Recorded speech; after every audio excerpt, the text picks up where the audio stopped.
one or two of those back.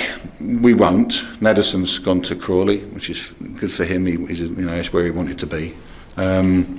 Jerry, I don't think Jerry will come back, if I'm honest. We've made 3 bids for him, and that's not to upset anybody, but it looks like he'll go elsewhere.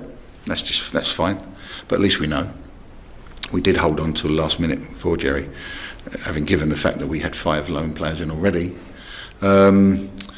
So if we can get some good youngsters out there, and we've got one secured already, which I can't name because his parent club wouldn't want me to. He will come through the door and it's now a Premier League club. So we're hopeful that will be done.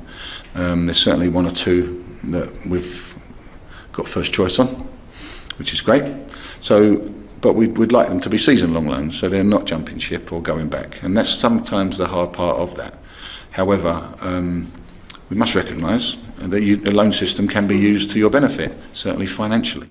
Jerry, you clearly pushed hard for that with 3 bids. How frustrating was that not to get it over the line? Listen, we all wanted Jerry to come back here. We know that he's a good player, but there are other good players out there. If that happens, and you can be frustrated, but like I say, come on, he's not the only centre forward out there, and if he ever wants to come back to Carlisle, if it suits us, then obviously we'll do our best to bring him here. He's a good kid, good lad, and we wish him well wherever he goes.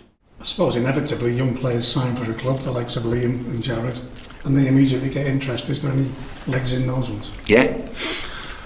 When I came to the club, having spoken to the board and the sponsors and what we were trying to build, we must recognise that our youth department is key to having legs for the club and bringing through good young players. But Liam was somebody that I recognised sharply that we had to make sure that we had under contract.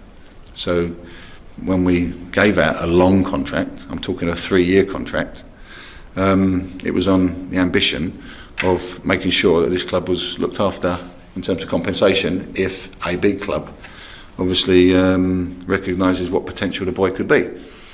How do we look at that then? Do we say, well, we're going to keep hold of him for the 3 years and he can't go anywhere? Well, we'd be foolish to do that. But we're also clever enough to know that if a club does come through the door for him now, they've got to pay the amount that we feel in terms of his compensation and potential in going forward. Now I'm talking about whether it's Premier League, Championship and beyond. And things are put in place already to make sure that we won't lose out on any deal, and it protects our football club. So we've got 2 boys there, we've got the new youngsters coming through, and we're hopeful that they can follow the same vein. Branthwaite's got a great future, as well as McCarron, and I've had a lot of calls on Branthwaite. He's potentially a very, very, very good player.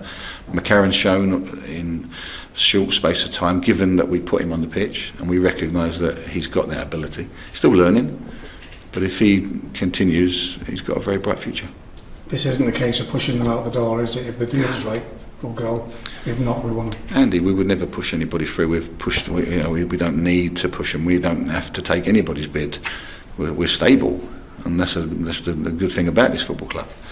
We don't need X amount of money. Yeah, it'd be nice to get a large sum, but it's my job to make sure that we are diligent and we don't give people away. And that message is clear. It's been clear to every club that made my phone calls, that's answered those rumours. Let's get it straight. Let's be transparent. Yeah, there are clubs that want them, but they're going to have to pay for them. And I have no problem with it at all. And they're good kids. I've spoken to their representatives. They've all got agents now.